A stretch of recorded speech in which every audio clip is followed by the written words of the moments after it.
Hello everyone, आज हम 31 जुलाई का द हिंदू न्यूज़पेपर देख लेते हैं। तो जो फर्स्ट न्यूज़ है यहाँ पे, यूनाइटेड स्टेट्स ने बेसिकली 25% टैरिफ लगाया है जो भी अमेरिका में इंपोर्ट होगा इंडिया से सामान, है ना। और ये 1 अगस्त से जो है लागू होगा। और तो अमेरिका रीज़न बोल रहा है कि इंडिया भी हाई टैरिफ लगाता है जो अमेरिका से जो सामान जाता है उस पर। और नॉन मॉनेटरी ट्रेड बैरियर्स जो है इंडिया में काफ़ी ज़्यादा हैं। और रशिया से भी जो है इंडिया काफ़ी ज़्यादा एनर्जी और जो डिफेंस इक्विपमेंट है इंडिया जो है वो काफ़ी बाई करता है रशिया से। तो अभी कॉमर्स मिनिस्ट्री बोल रही है कि जो है इसके इम्प्लीकेशन जो है वो देख रहे हैं वो, और जो नेशनल इंटरेस्ट है वो प्रोटेक्ट किया जाएगा, जो भी एमएसएमईज़ हैं या फिर जो फार्मर्स हैं या एंटरप्रेन्योर्स हैं सबके, है ना। फिर जो नेक्स्ट न्यूज़ है यहाँ पे, India launches NASA ISRO earth observation satellite. तो नासा और इसरो ने मिलकर एक सैटेलाइट बनाया है, निसार सैटेलाइट, जो कि एक अर्थ ऑब्जर्वेशन सैटेलाइट है ना। और इसको भी लॉन्च किया गया जो है श्रीहरिकोटा से, आंध्र प्रदेश। और तो ये बेसिकली डुअल फ्रीक्वेंसी जो है यूज़ करता है बैंड, जो कि एल बैंड और एस बैंड यूज़ करता है ना। और जिसका एल बैंड जो है नासा ने दिया है, कंट्रीब्यूट किया है, और एस बैंड इसरो ने, ठीक है। तो अब इसका एप्लीकेशन क्या है, अब हर एक तो 12 डे पे जो है ये डेटा देगा और डे एंड नाइट काम करेगा। तो इसका एप्लीकेशन क्या है, एक तो डिज़ास्टर मॉनिटरिंग में हेल्प होगा, जो भी अर्थक्वेक, फ्लड्स या लैंडस्लाइड है उनको मॉनिटर करना, क्लाइमेट को ट्रैक करना, आइस शीट की मूवमेंट हो गई, सॉइल मॉइस्चर हो गया, या फिर एग्रीकल्चर की बात करें तो क्रॉप हेल्थ हो गई, फार्मलैंड मैपिंग हो गई, या वाटर रिसोर्स मैपिंग हो गई। तो इन सब में काम आएगा, है ना।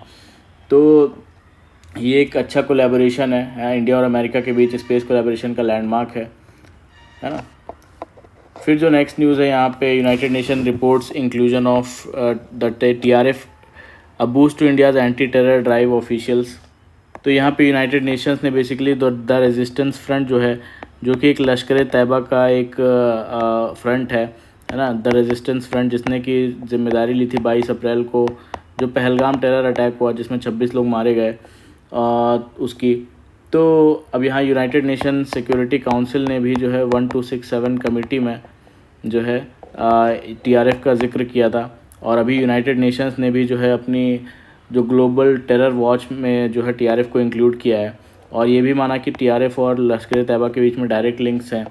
और USA ने भी जो है 17 जुलाई को जो उनकी लिस्ट है फॉरेन टेररिस्ट ऑर्गेनाइजेशन की और स्पेशली डेजिग्नेटेड ग्लोबल टेररिस्ट की, उसमें जो है लश्कर तैयबा को बेसिकली टेररिस्ट घोषित किया था। तो ये इंडिया के लिए एक मेजर डिप्लोमेटिक सपोर्ट है ना। फिर जो नेक्स्ट न्यूज़ है यहाँ पे, Maharashtra government to cancel all fake birth certificates of illegal Bangladeshis by 15 August minister. तो महाराष्ट्र में लगभग 42,000 से ज़्यादा जो है बर्थ सर्टिफिकेट्स, जो इलीगल बर्थ सर्टिफिकेट्स हैं, उसको कैंसिल किया जा चुका है। और ये सर्टिफिकेट्स जो बांग्लादेशी नेशनल्स हैं उन्होंने इलीगली लिए थे, है ना, जिससे वो इंडियन आइडेंटिटी को दिखाकर यहाँ बस सकें। तो वही गवर्नमेंट जो है, महाराष्ट्र गवर्नमेंट 15 अगस्त तक ये ड्राइव कंप्लीट करने को बोल रही है ना। फिर जो नेक्स्ट न्यूज़ है यहाँ पे, centre to augment IMD network in Tamil Nadu minister. तो इंडियन मेट्रोलॉजिकल डिपार्टमेंट क्या है, बेसिकली 1875 में बना था ब्रिटिश एरा में, और ये इसका हेड क्वार्टर वो न्यू दिल्ली में है। तो ये एक इंडिया की एक ऑफिशियल वेदर एजेंसी है ना, जिसका मेन काम है कि मौसम का प्रोडिक्शन करना, और साइक्लोन्स और अर्थक्वेक, इन सब के लिए वार्निंग देना। तो जैसे कि कोई भी मान लीजिए कि साइक्लोन है, फ्लड है, हीट वेव है या थंडर स्टॉर्म है, इनके रियल टाइम अलर्ट्स इशू करता है ये बॉडी, है ना। और तो यहाँ पे न्यूज़ क्या है, न्यूज़ ये है कि जो इंडियन मेट्रोलॉजिकल डिपार्टमेंट है उसने तमिलनाडु का जो फ्लड प्रोन एरिया है वहाँ पे जो है कोलैबोरेट करने को बोला है अंडर जो है मौसम मॉनिटरिंग, है ना। और ये काम हो रहा है मिशन मौसम के अंदर। और तो ये यहाँ पे कर क्या रहे हैं, जो तमिलनाडु का जो बेसिकली उझावर ऐप है, वहाँ का लोकल जो ऐप है ना, उससे इंटीग्रेट करेंगे ताकि जो लोकल लैंग्वेजेस में वहाँ के लोगों को वार्निंग दे सकें। और जो बेसिकली जो इक्विपमेंट्स हैं, जैसे कि ऑटोमेटिक वेदर स्टेशंस और ऑटोमेटिक रेन गॉजेस, ये जो लगे हुए हैं, और इसको और भी ऑगमेंट लगाएंगे ताकि बेटर जो है प्रिडिक्शन हो सके और बेटर जो है सर्विलेंस हो सके, ताकि अर्ली वार्निंग सिग्नल्स दिए जा सके, है ना। फिर जो नेक्स्ट न्यूज़ है यहाँ पे, India UAE agree to evaluate defence ties. तो अभी 13 जॉइंट डिफेंस कोऑपरेशन मीटिंग हुई न्यू दिल्ली में, जिसमें दोनों ने, इंडिया और यूनाइटेड अरब एमिरेट्स ने डिफेंस जो टाइज़ हैं उसको स्ट्रॉन्ग बनाने का फ़ैसला लिया। बोला कि जैसे कि ट्रेड, इन्वेस्टमेंट और सोशल टाइज़ स्ट्रॉन्ग ग्रो कर रहे हैं, वैसे डिफेंस जो ट्रेड टाइज़ हैं वो भी ग्रो करने चाहिए। और मिलिट्री ट्रेनिंग की बात करें तो जो है मिलिट्री ट्रेनिंग के लिए जो है यूएई के ट्रेनिंग नीड के हिसाब से इंडिया ने कस्टमाइज्ड जो है कोर्स तैयार किया है, वो ऑफ़र किया गया। और थर्ड जो है मैरीटाइम सिक्योरिटी, दोनों देश मिलकर रियल टाइम मॉनिटरिंग करेंगे, स्पेशली सी बेस्ड जो थ्रेट्स हैं उन पर, है ना। तो इंडिया और यूएई जो है वेस्ट एशिया में इंडिया का जो है स्ट्रेटजिक पार्टनर है ना। तो इंडिया की मैरीटाइम सिक्योरिटी और गल्फ़ रीजन में प्रेजेंस के लिए स्ट्रॉन्ग डिफेंस टाइज जो है यूएई के साथ, वो हमारे लिए इम्पॉर्टेंट है। फिर जो नेक्स्ट न्यूज़ है यहाँ पे, centre notifies single window system for appointing state DGPs with detailed checklist. तो यहाँ पे हुआ क्या है कि बेसिकली ये रिलेटेड है प्रकाश सिंह जजमेंट से। तो प्रकाश सिंह केस जो है 2006 का है ना। और इसमें पुलिस रिफॉर्म्स के लिए लैंडमार्क जजमेंट दिया था सुप्रीम कोर्ट ने। इसमें जो डीजीपीज़ है उनका सिलेक्शन प्रोसेस और जो टेन्योर है और जो पॉलिटिकल इंटरफेरेंस को कम करने के लिए गाइडलाइंस दी थी। तो वही सेंटर बोल रहा है कि जो स्टेट्स हैं उनको अपॉइंट करने में गाइडलाइंस जो है फॉलो नहीं कर रहा है, और होम मिनिस्ट्री की गाइडलाइंस भी फॉलो नहीं कर रहा है। तो इसीलिए गवर्नमेंट ने जो है एक सिंगल विंडो सिस्टम बनाया है, जिसके थ्रू डीजीपीज़ का अपॉइंटमेंट किया जाएगा। तो इसमें डिटेल जो है वो बेसिकली चेक लिस्ट रहेगी और स्टैंडर्ड फॉर्मेट दिया रहेगा, ताकि स्टेट जो है वो अपने प्रपोजल्स भेज सकें डीजीपी के अपॉइंटमेंट्स के लिए। फिर जो नेक्स्ट न्यूज़ है यहाँ पे लेप्रोसी के बारे में है कि remove laws going against leprosy hit person supreme court. तो लेप्रोसी क्या है? लेप्रोसी बेसिकली एक बीमारी है जिसको कुष्ठ रोग भी बोलते हैं या हैंसन्स डिजीज़ भी बोलते हैं। तो इसमें क्या होता है कि स्किन पे लाइट कलर के जो है पैचेस पड़ जाते हैं या सेंसेशन उसमें नहीं रहता है। और तो इसके लिए मल्टी ड्रग थेरेपी होती है जो फ्री ऑफ कॉस्ट गवर्नमेंट देती है ना। और ये फुल्ली क्योरेबल है ना। तो जो है 6 से जो है 1 साल में जो क्योर हो जाती है, डिपेंडिंग अपॉन द सीवियरिटी। तो अभी यहाँ पे बेसिकली इनके अगेंस्ट जो हिस्टोरिकल लॉज है काफ़ी डिस्क्रिमिनेटरी हैं, जैसे कि डिवोर्स के लिए वैलिड ग्राउंड माना गया है लेप्रोसी को, है ना। और गवर्नमेंट ऑफिसेज में भी जो है और पब्लिक ट्रांसपोर्ट में इनको बैन किया जाता है, और वोटिंग राइट्स भी डिनाई किए जाते हैं। तो ये सारे हिस्टोरिकल लॉज काफ़ी डिस्क्रिमिनेटरी हैं। तो वहीं यहाँ पे सुप्रीम कोर्ट ने बोला है स्टेट असेंबलीज़ या तो कोई स्पेशल सेशन बुलाएं, है ना, ताकि जो ये डेरोगेटरी लॉज हैं इनको जो है वो अमेंड किया जाए या रिपील किया जा सके। तो अगर वो ऐसा करते हैं तो काफ़ी बड़ी सर्विस होगी, है ना, ह्यूमन सर्विस। यहाँ पे रेलवे 17,000 नॉन एसी कोचेज़ जो है इंडक्ट करने की बात कर रहा है नेक्स्ट 5 ईयर्स में, जो कि जनरल और स्लीपर कैटेगरी के होंगे, ताकि जनरल जो बोगीज़ हैं उनमें काफ़ी भीड़ जो है कम हो और लोगों को एक्सेसिबल और अफोर्डेबल जो है सर्विसेज वो मिल सकें, है ना। फिर जो नेक्स्ट न्यूज़ है यहाँ पॉलिटिकल न्यूज़ है। Amendments to RTI act dilute crucial rights says press bodies and activist. तो आरटीआई एक्ट बेसिकली एक कानून है जो कि हर भारतीय नागरिक को अधिकार देता है कि वो किसी भी गवर्नमेंट जो डिपार्टमेंट है उससे कोई भी इन्फॉर्मेशन मांग सके, है ना। तो आरटीआई एप्लीकेशन रिटर्न या ऑनलाइन फॉर्म में देनी होती है, और इसका जो है आंसर जो है बेसिकली इन्फॉर्मेशन 30 दिन के अंदर प्रोवाइड करनी होती है। तो हर गवर्नमेंट डिपार्टमेंट इसके लिए पब्लिक इन्फॉर्मेशन ऑफिसर जो है वो अपॉइंट करता है ना। तो इसमें क्या क्या सवाल पूछ सकते हैं? तो गवर्नमेंट से पॉलिसीज़ के बारे में पूछ सकते हैं, कोई भी फंड एलोकेशन के बारे में पूछ सकते हैं, गवर्नमेंट की हायरिंग और एग्ज़ाम के बारे में पूछ सकते हैं, है ना। और तो ये सब चीज़ें, और क्या नहीं पूछ सकते, जैसे नेशनल इंटरेस्ट से रिलेटेड कोई क्वेश्चन है, नेशनल सिक्योरिटी से रिलेटेड, या कोई पर्सनल इन्फॉर्मेशन से रिलेटेड क्वेश्चन है ना, और कैबिनेट डिस्कशन से रिलेटेड है, तो ये सब चीज़ें नहीं पूछी जा सकती। तो यही जो पर्सनल इन्फॉर्मेशन को लेकर जो इन्फॉर्मेशन डिनाई की जाती है उसी को लेके है। यहाँ पे जो एक बिल है digital personal data protection act 2023, इसका सेक्शन 8(1)(j, इसमें क्या बोला गया है? इसमें बोला गया है कि जो बेसिकली यहाँ पे ऐसा अमेंडमेंट किया गया है जो पर्सनल इन्फॉर्मेशन के नाम पे, है ना, प्रोटेक्ट करने के नाम पे इसका स्कोप काफ़ी लिमिटेड कर दे रहा है, ठीक है। तो ज़्यादातर इन्फॉर्मेशन अब पर्सनल डेटा के नाम पर जो है डिनाई की जा सकती है ना। जैसे मैंने बोला पर्सनल डेटा के इन्फॉर्मेशन नहीं मांग सकते। तो वही यहाँ पे कुछ ग्रुप्स हैं जो बोल रहे हैं roll back RTI amendment campaign शुरू किया जाएगा अगर इसे वापस नहीं लिया गया, है ना। फिर जो नेक्स्ट है बेसिकली यहाँ पे आर्टिकल है India's police must get out of dirty Harry shadow. तो यहाँ पे 2 टाइप के पुलिसिंग सिस्टम बेसिकली दिए गए हैं, डर्टी हैरी शैडो सिस्टम और शेरलॉक होम्स सिस्टम। तो तो Sherlock home system basically evidence based काम करता है और लॉजिक बेस्ड डिसीजंस लेता है ना। और जो डर्टी हैरी शैडो है ये बेसिकली रूल्स तोड़ने वाला टॉर्चर से काम लेता है और इसको किसी भी तरह कन्फेशन चाहिए, चाहे वो सही हो चाहे वो गलत हो, है ना। तो यहाँ पे कस्टोडियल डेथ्स के बारे में कुछ बोलते हैं कि कस्टोडियल डेथ्स की बात करें तो तमिलनाडु का जो अजीत कुमार की कस्टोडियल डेथ ने एक बार फिर से दिखाया कि जो टॉर्चर बेस्ड पुलिसिंग है वो कितनी ज़्यादा ख़तरनाक है ना। और 2018 से 2023 के बीच में जो है 687 कस्टोडियल डेथ्स वो हुई हैं, है ना। तो ये डेथ ज़्यादातर दलित, ट्राइबल और डेली वेज जो वर्कर्स हैं इन जैसे वल्नरेबल लोगों के साथ हुई हैं। तो पुलिस जो है टॉर्चर अक्सर जो है ऑफ रिकॉर्ड करती है, जैसे कि वैन्स हो गया, काउ शेड्स हो गए, आइसोलेटेड जगहों पर, है ना। और बहुत बार पुलिस टॉर्चर को जो है वो सुसाइड या एक्सीडेंट बोलकर जो है वो केस बंद कर देती है ना। और तो क्यों ऐसी पुलिसिंग क्यों होती है, तो बोलते हैं कि इनकी पुअर ट्रेनिंग काफ़ी पुअर होती है और जो इंफ्रास्ट्रक्चर बहुत पुअर होता है और फास्ट जो है रिज़ल्ट देने का प्रेशर भी होता है। और दूसरा ये बोलते हैं कि जो है इनकी अकाउंटेबिलिटी कोई नहीं है और प्लस जो है पनिशमेंट भी इनको रेयरली ही मिलती है ना। और जो थर्ड है कि टॉर्चर को हमने काफ़ी नॉर्मलाइज कर दिया है, जैसे कि कल्चर ऑफ इम्प्यूनिटी डेवलप हो गया हो। तो ये प्रॉब्लम्स बताते हैं।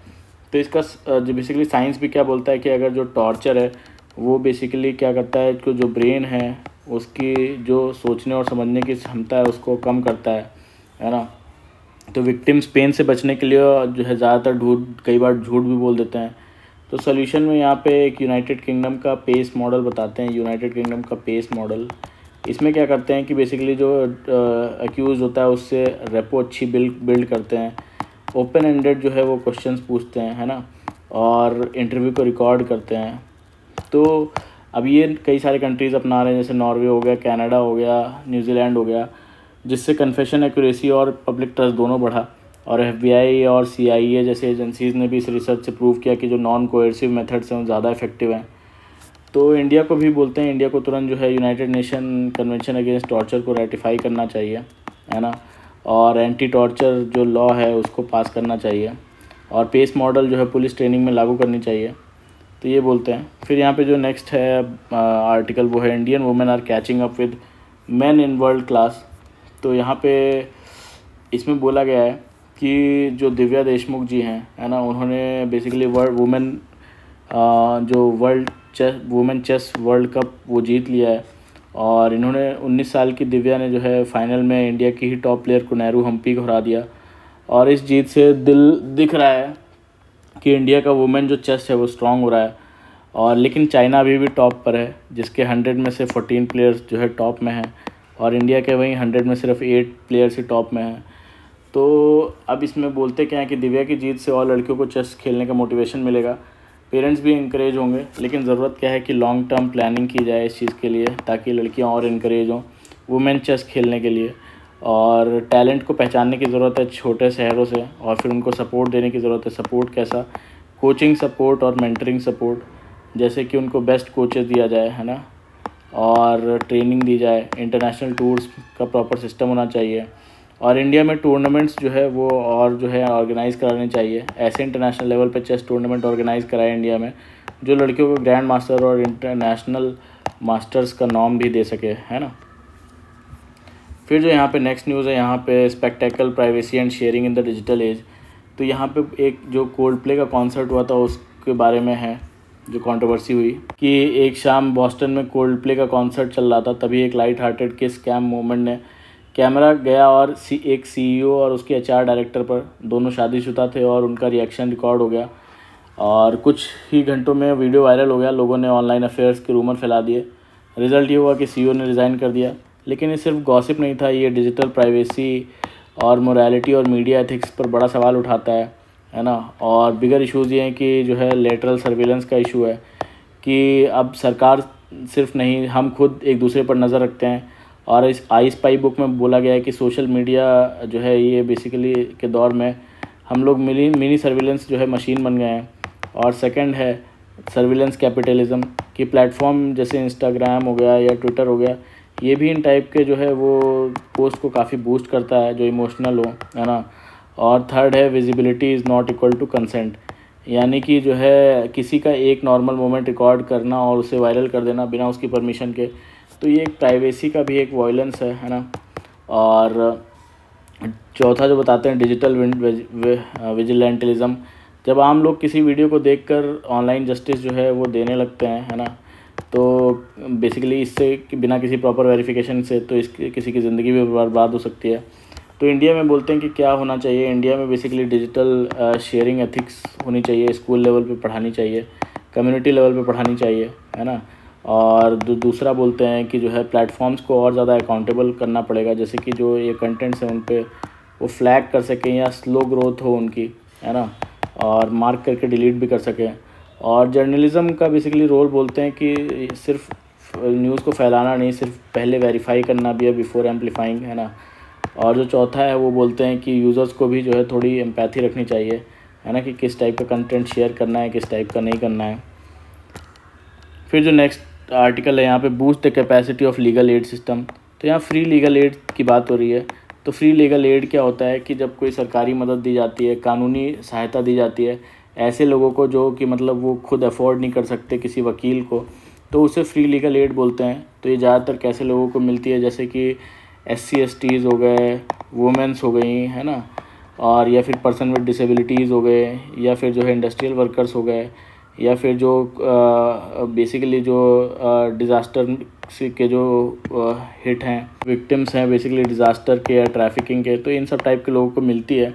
तो यहाँ पे न्यूज़ क्या है, न्यूज़ ये है कि बेसिकली जो है जो लीगल सर्विसेज अथॉरिटी एक्ट है 1987 का, उसमें के हिसाब से लगभग 80% लोगों को जो है ये फ्री लीगल एड मिलनी चाहिए थी, लेकिन ग्राउंड रियलिटी है कि सिर्फ 15.5 लाख लोगों को ही लीगल एड मिल रही है ना, तो बहुत कम है।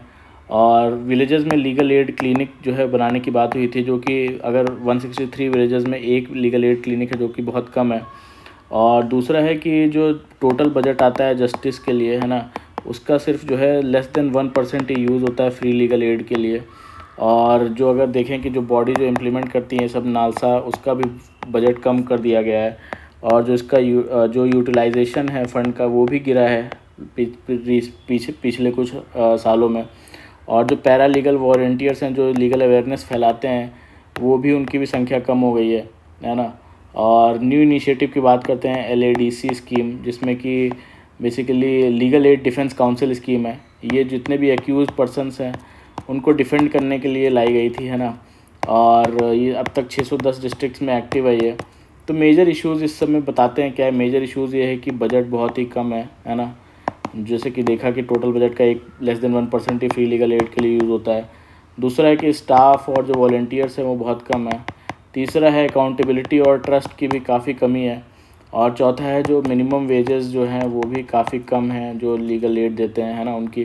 तो ये सारी मेजर प्रॉब्लम्स हैं क्यों फ्री लीगल एड इतना कम है इंडिया में, है ना। फिर जो नेक्स्ट है बेसिकली यहाँ पे new GDP series to be release on 27 February, index of industrial production and CPI to follow. तो यहाँ पे ministry of statistics and programme implementation ने क्या किया है कि अभी जो नई GDP सीरीज़ जो है लॉन्च करने की बात की है ना, जिसका पहले बेस ईयर क्या होता था 2011-12 था, अब उसको चेंज करके कितना करेंगे 2022-23, ठीक है। ये कब से कर रहे हैं, ये करेंगे फरवरी 27, 2026 से, ठीक है। और वहीं पे अगर इंडेक्स ऑफ इंडस्ट्रियल प्रोडक्शन की बात करें तो ये इसका भी बेस ईयर 2022-23 कर रहे हैं, है ना। तो ये भी जो है अप्रैल 2026 से जो है लॉन्च होगा, है ना। और अगर कंज्यूमर प्राइस इंडेक्स की बात करें तो इसका जो बेस ईयर रहेगा वो 2024 रहेगा, ठीक है। और ये भी जो है रिलीज़ होगा कब 2025-26 के Q1 में, ठीक है।